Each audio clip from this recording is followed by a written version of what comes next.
pessoas que estão me assistindo. Galera, hoje eu vou fazer uma entrevista aqui, chamei um cara super especial, que eu já corto o cabelo com ele pelo menos uns 2... já vai fazer uns 2 anos que eu tô cortando o cabelo com ele.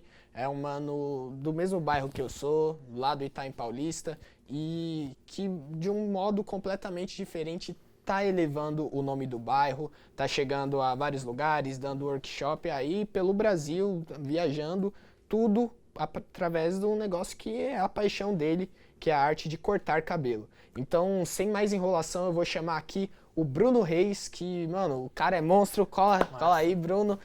Velho, satisfação total. Satisfação toda minha, mano, de estar aqui. Esse cara é monstro, por favor. Já divulgue seu Instagram, já divulgue. Meu Instagram se chama Bruno Reis Barber. Arroba Bruno Reis Barber. acompanhar nosso trabalho, arroba Bruno Reis Barber, que futuramente, se Deus quiser, vai ser só Bruno Reis. Vai ser só Bruno Reis. Ofereceu o Bruno Reis. Ou Bruno... Quem é o Bruno Reis? Ah, o Bruno Reis é o Bruno Reis. Não o Barber. Massa. Bruno Reis. E, mano, já faz um tempo que eu tava pensando em chamar o Bruno aqui pra trocar uma ideia. Porque, cara, a história dele é uma história inspiradora, assim, tipo, o Itaim Paulista, que é o bairro que a gente mora, é um bairro, tanto a Zona Leste como um todo, né, mas sim. principalmente o extremo da Zona Leste é muito estereotipado, né? Pré-julgado, as pessoas não dão essa valorização. E querendo ou não, com o seu trabalho, pessoas que nem são do Itaim Paulista começaram a ir lá, cortar o cabelo, foram impactadas, foram conhecer o trampo do Bruno. E foi a primeira pessoa, assim, que... Hoje eu acompanho mais alguns barbeiros, né? O famoso Seu Elias, o Ariel Barbeiro, que é o cara que viralizou aí bastante durante esses últimos meses por causa do blindado. Mas um conteúdo que eu não tinha contato nenhum, e através de você, através dos espaços que eu vi, eu falei, caraca, mano, o Bruno já tá com 10 mil seguidores, tá com 20 mil seguidores, agora está com 70 mil seguidores, né, no Instagram. Sim, é impressionante, com demais. conteúdo que é muito nichado, né, mas tá impactando muitas pessoas e cada dia, né? muitas pessoas querendo seguir esse ramo, né, da barbearia. Sim. Então, chamei aqui pra trocar uma ideia. E pra começar, mano, se apresente aí pra galera, como que começou tudo? Como você começou a querer cortar cabelo? Como que veio isso em você, essa ideia? Essa vontade. Primeiro, eu agradeço pelo convite, você me convidar para estar aqui. Eu me sinto muito lisonjeado, porque da mesma forma que você acompanhou a minha carreira no começo, eu também fui capaz de ver a tua autenticidade, tua forma de se expressar, diferente das demais. E bonito saber que a gente sai do mesmo lugar, na mesma região, no mesmo bairro, não só para ser referência só no estado aqui de São Paulo, mas, se Deus quiser, para o Brasil inteiro e quem dirá para o mundo. Eu, no começo da minha profissão, eu nunca visei estar onde eu tô, pelo menos no começo, no decorrer dela, eu quis visar estar onde eu tô, mas era mais um negócio de paixão, sabe? De amor, de você realmente gostar do que você faz. Essa profissão ela chegou até mim com uns 12 anos de idade, mais ou menos. Por quê? Porque quando eu cortava cabelo nos profissionais que cortavam meus cabelos, chamado eu sempre tive essa vontade, curiosidade de saber o que eles estavam fazendo na minha cabeça. A forma que eles faziam o pezinho, a forma que eles penteavam meu cabelo, a forma que eles me atendiam, o que era ser barbeiro, se dava dinheiro ou não. Eu já fazia essas perguntas desde muito cedo. E normalmente, quando eu cortava o meu cabelo nesses cabeleireiros, que na época a gente não denominava barbeiro ainda, era cabeleireiro mesmo, eu voltava para casa um pouco frustrado do corte que eles... Eu espero que eles não assistam essa entrevista aqui. Você citou nome ainda. Eu citei nome. Dá pra você cortar isso? Se puder, né? Vou colocar um... Mas eu voltava um pouco frustrado, porque eu queria algo e eles não me entregavam esse algo. E a maioria das vezes também meu pai era um motivo de eu voltar frustrado, porque ele queria definir o meu corte de cabelo, ele não queria que ele cortasse o meu cabelo da forma... Já aconteceu isso com você? Não, meu pai era assim também, ele que definia o corte. E a partir do momento que eu comecei a cortar o cabelo sozinho, cara... Tchau, pai. Perfeito, tchau, pai. É como se fosse um sonho sendo realizado. Tá abrindo as asas. Porque, isso, nossa, isso mesmo. pai quer que faça aquele cortezinho social, né? Um negocinho bem... Só pra você ter uma ideia, na época de 2002, quando o Brasil é campeão do mundo, teve aquela ascensão daquele corte do Ronaldinho, que é só o toquinho aqui no topetinho. Meu pai fez eu fazer esse corte, você acredita? Puta... Nossa, meu Deus. Sem o meu querer, mas tudo isso é história que eu, quando eu lembro, eu rio até hoje. motivo de risada na família. E aí eu comecei essa ânsia de querer fazer meu pezinho em casa, de querer fazer o pezinho do meu pai em casa, de usar a máquina de presto barba do meu pai e tentar fazer minha barba, sendo que eu nem tinha. E essa paixão ela começou a crescer dentro do meu coração. 13, 14, quando foi mais ou menos quando eu ia completar 15 anos de idade, eu decidi então a virar essa realidade de talvez voltar frustrado e pensar da seguinte forma, peraí, se eles frustram muitas pessoas que vão lá cortar o cabelo, talvez se um dia eu querer ser o barbeiro, ou melhor, cabeleireiro, que não existia ainda essa palavra, barbearia, barbeiro, não existia isso ainda. Se talvez eu aprender essa profissão, talvez eu consiga não frustrar as pessoas, não frustrar os clientes como eles me frustram. Uhum. Então eu comecei a criar essa paixão, era como se eu não quisesse mais voltar com aquela tristeza para casa. Então eu comecei a estudar YouTube. O YouTube foi o meu melhor amigo em relação a essa profissão. Isso foi em que ano? Mais ou menos em 2012, 2011. 2012. Ah, saquei. Por aí. Uhum. E os anos começaram a passar até que com 17 anos de idade eu já estava 2 anos cortando o banheiro de casa. A minha cadeira era o vaso de casa e a pia do banheiro era a minha mesa, a minha bancada. E ali ficavam os meus materiais mais simples. Materiais, a máquina que a gente chama hoje em dia de Super Tape, que é a máquina mais barata que tem para você começar, é a melhor que tem. E eu comecei a me aventurar na profissão, a me entregar o coração, a talvez não estudar o suficiente na escola como eu deveria, porque eu achava muito mais interessante cortar o cabelo o dia inteiro do que até mesmo ir para a escola. E isso foi motivo de às vezes, eu brigar com meus pais, eu às vezes discutir com a minha mãe, com meu pai, de mostrar para eles que era o que eu amava, que era o que eu gostava, mas às vezes eles não entendiam. O plano deles para minha vida era o seguinte: era eu ir para a escola, era eu escolher uma faculdade, era eu fazer essa faculdade e tudo certo. Uhum. Só que o meu plano não era esse. Só que da mesma forma que o meu plano não era esse, que minha paixão não era essa, eu não queria ser a frustração para os meus pais, para o meu pai, para minha mãe, para o meu irmão, para minha família. E para você ver que o meu caminho é esse, evitar a frustração, evitar entrar na barbearia e não sair bem atendido, evitar cortar um cabelo e não ter o corte excelente. O meu caminho sempre foi esse, evitar a frustração. Eu não queria trazer tristeza para os meus pais. Só que chegou um determinado momento da minha vida que eu tive que criar essa decisão de será que quando eu terminar o meu ensino médio eu realmente vou fazer uma faculdade? Será que se eu fizer isso eu vou estar fazendo a felicidade dos outros ou a minha? Essa paixão ela cresceu dentro de mim de tal forma que era muito mais válido, às vezes, para mim, eu cortar um cabelo do que eu passear com os amigos. Era muito mais válido para mim eu atender um cliente do que, às vezes, sair com a família para o shopping. Então, eu fui perdendo muito tempo familiar, muito tempo de lazer para fazer o que eu amava, porque automaticamente isso tornava o meu lazer, se tornava a minha alegria. Até que eu entrei na faculdade, abreviando bastante a história, eu entrei na faculdade pelo medo da frustração dos meus pais.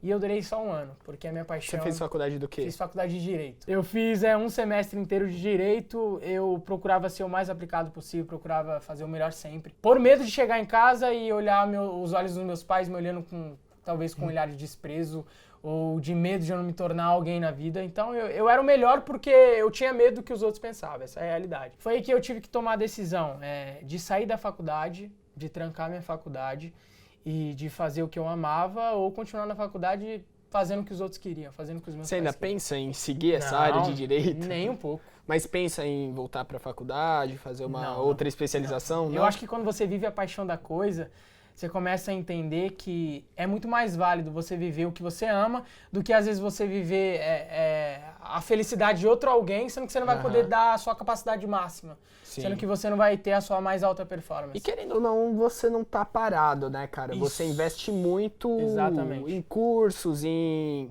videoaulas. Então, não é que você não está estudando. Sim. Você só não está estudando do modo convencional. Isso, exatamente. Temos um professor de matemática aqui, talvez ele possa ficar bravo. Não, aqui, espero que não. Espero que... Porque até o professor de matemática, que é o melhor no que ele faz, ele ama aquilo. Então, eu acho que quando você quer ser o melhor em determinada profissão, em determinado ramo, se você quer realmente visar ser o melhor e ter a mais alta capacidade, a mais alta performance, você tem que amar. Aquilo tem que vir dentro de você. Eu fui bom na faculdade porque os outros queriam que eu fosse bom. Mas talvez se eu não tivesse essa vontade e esse medo das outras pessoas se frustrarem comigo, talvez eu seria excelente. talvez o 7 que eu tirei na faculdade seria 10, talvez o 8 que eu tirei na faculdade seria 10, entende? Então, se fosse para eu continuar fazendo as outras pessoas felizes, mas não me tornar feliz com aquilo, eu preferi sair. Aí quando eu saio da faculdade, a energia que eu não dava na minha profissão, as portas que eu não conseguia abrir, eu comecei a abrir. Eu comecei a ter a capacidade de enfrentar mais a coisa, de viver mais a coisa. O Bruno, inclusive, fazendo adendo aí, esse é o slogan dele nas redes sociais, no Instagram, no Facebook, enfim, todas as suas plataformas. Massa. Você é conhecido como o cara do controle sua saturação, né? E já é uma pergunta que eu vou aproveitar para me dar. O que quer dizer isso? Controle sua saturação. Só cortando rapidão. Não. Tem a ver com... Começou com corte, Começou com corte, mas eu depois vi que essa realidade, ela poderia tomar outros sentidos. Outros sentidos, sim. Porque quando você fala controle a saturação, saturação é aquilo que te vicia, é aquilo que às vezes você olha e tá cansado de ver. Saturou, simplesmente saturou. E quando eu falo pra você controlar isso, eu falo pra você controlar a forma que você enxerga o mundo, a forma que você enxerga o corte de cabelo. Eu não achava isso no começo. Mas depois eu comecei a perceber que essa frase, ela falava muito mais além daquilo que eu achava que ela estava ali no plano abstrato. Sim, era mas muito mais no daquilo. início começou por quê, na verdade? No início começou por quê? Degradê. Hoje em dia a gente fala muito sobre degradê porque é um dos cortes mais difíceis que tem hoje na barbearia. E quando você olha muito pro degradê, quando você quer muito visar os mínimos detalhes do começo ao fim, você acaba que meio que se perde, porque é uma tonalidade, falando mais tecnicamente, são tonalidades, a gente costuma falar o preto, o cinza o preto, o cinza e o branco. Tonalidades de um degradê. E quando você satura isso, você acaba perdendo esse detalhe da coisa. De deixar isso mais esfumaçado, de deixar isso mais definido. E eu fiz essa frase justamente para você não saturar o teu corte. Para justamente você não saturar o teu degradê. Então eu falo para os barbeiros no começo.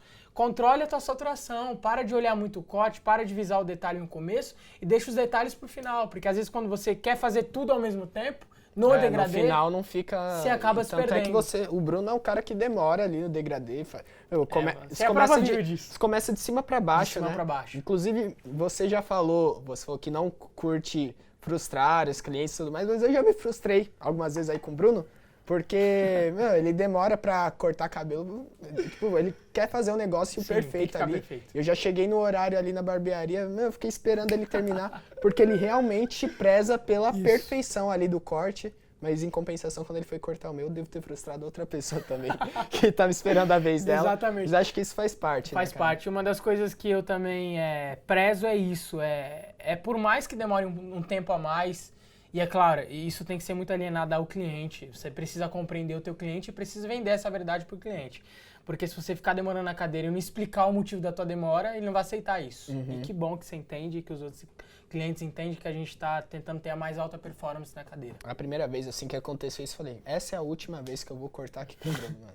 Nossa, eu cheguei aqui, agendei o horário na barbearia, tô esperando o meu corte, o cara não termina logo o cabelo do outro. Só que aí quando chegou a minha vez, e o seu atendimento, a forma com que você trata o cliente e tudo, eu falei, agora entendi por que eu ainda tô insistindo em cortar com o Bruno. Demora, mas quando acontece, é uma espera que vale a pena. Sim, sim. E eu acho que é isso que você falou, o cliente tem que entender a sua verdade, né? Por que você demora tanto e tudo mais. Uma das coisas que foi muito interessante a gente falar isso nessa entrevista foi o fato de eu demorar no atendimento, o fato de eu querer dar o meu máximo. Você participou de um momento da minha vida, que foi há 1 ano e meio, 2 anos atrás, quando você sentou pela primeira vez na minha cadeira, que ali era o momento que eu queria ser o melhor, que eu queria ter a mais alta performance, e eu estudava para aquilo.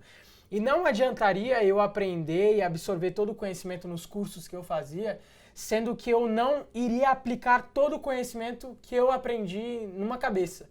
Então eu procurava ao máximo explicar para o meu cliente antes do corte, ou até mesmo trabalhando, ele ia ver aquilo no espelho, ele ia ver a minha vontade, o meu empenho. Eu procurava ao máximo fazer jus dos momentos que eu tinha fora da barbearia para ter um crescimento, para evoluir como profissional, na verdade. E tudo isso que aconteceu na minha vida, que acontece hoje, que graças a Deus Deus tem permitido na minha vida, foi através de estudo. Eu acho que em toda a profissão, quer seja um médico, quer seja um advogado, quer seja um matemático, quer seja um professor, eu acho que quando você estuda o porquê das coisas, você se torna diferente dos demais. Eu vejo muita gente querendo imitar coisas eu vejo muita gente querendo fazer o comum, andar conforme a manada tá andando, e poucas pessoas querendo vir na contramão de tudo. Eu sempre vou preferir a pessoa, às vezes, que questiona do que a pessoa, às vezes, que concorda. Eu nunca fui uma pessoa que via determinada situação e desde já, acreditava 100% naquilo ou concordava plenamente com aquela situação.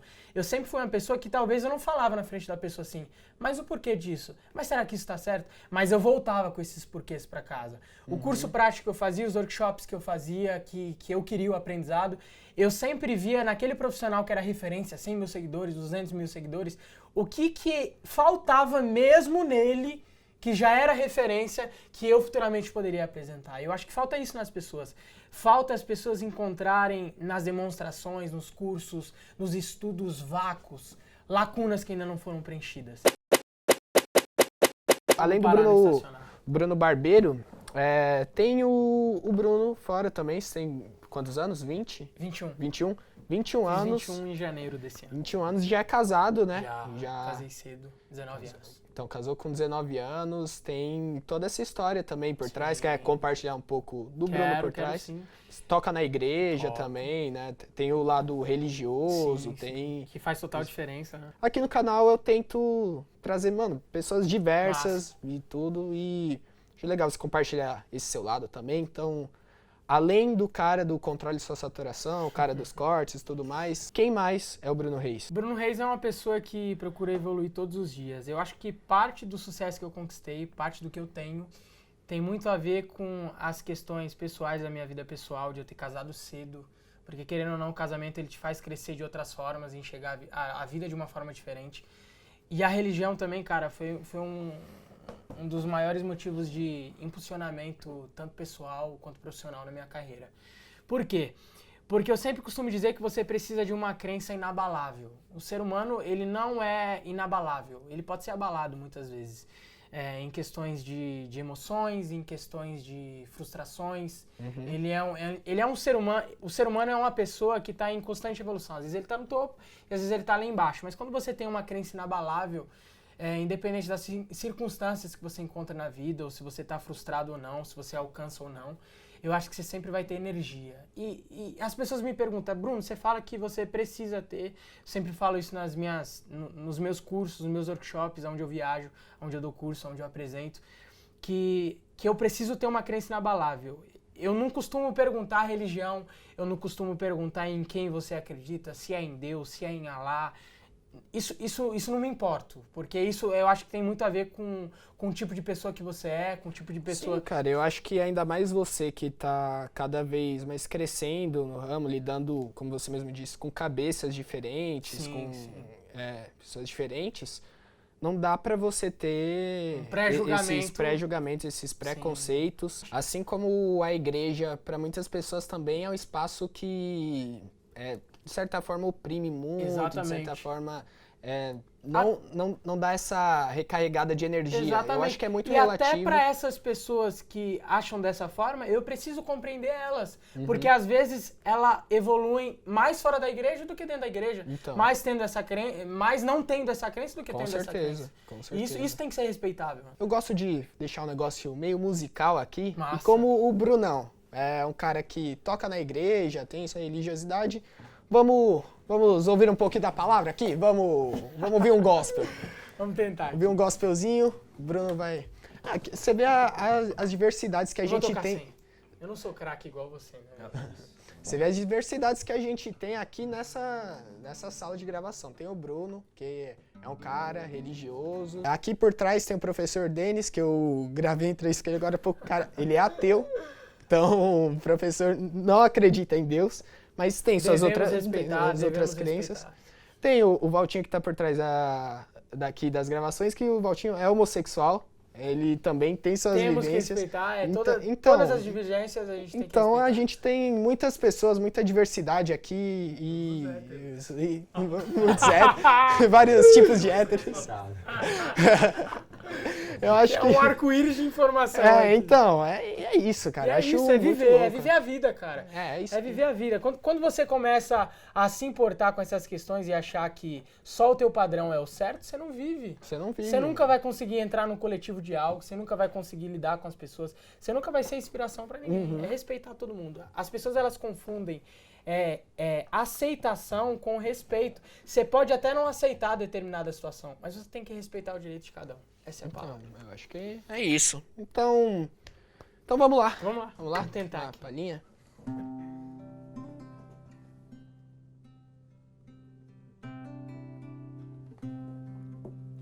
Deus, quantas vezes eu olhei e muitas noites eu chorei, por muitas vezes me declarei.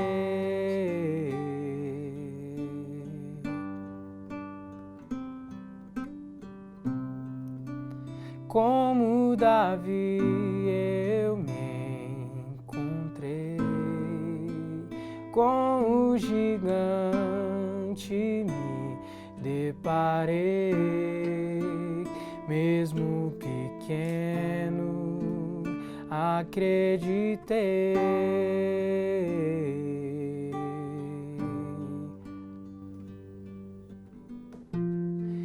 Quando ele me viu tão fraco e pequeno, me desprezou.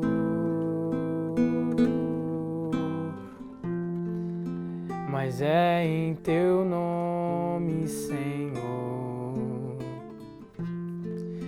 o Deus dos exércitos, que eu vou.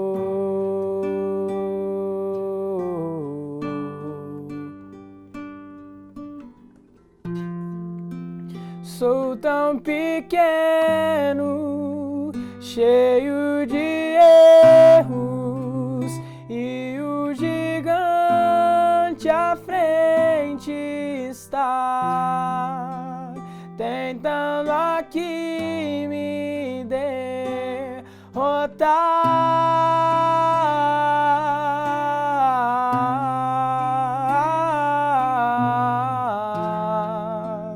Deus, meu amigo, seja comigo quando a batalha começar. Sei que contigo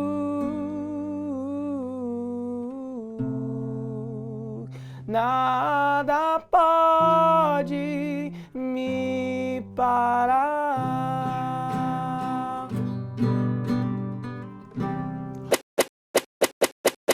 E não tem forma melhor de finalizar este vídeo do que com o Brunão fazendo um corte no meu cabelo, mas aí eu tenho que ir lá pra barbearia, Nossa. então vamos passar pra amanhã. Ó, já passou o dia. Aí, finalmente chegou amanhã, quer dizer, eu falei ontem que ia ser amanhã, mas na verdade já passaram 2 semanas aqui, meu cabelo até deu uma crescida a mais, mas consegui chegar aqui na barbearia, até tirei o aparelho, ó. Ah, passou um tempinho da entrevista, mas estamos aqui com o Bruno Reis. Aparece aí, Bruno, olha só, vamos ver agora.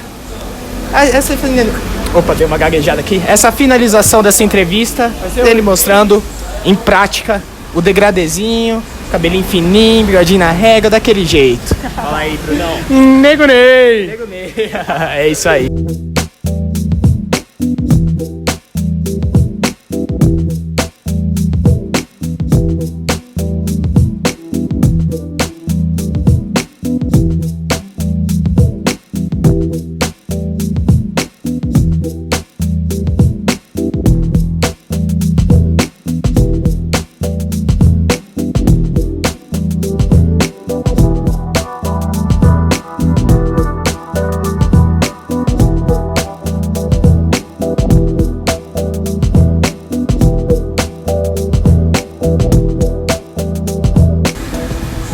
E finalizamos o vídeo por aqui, galera. Olha só, ó a sobrancelhinha, olha o cabelinho como é que tá.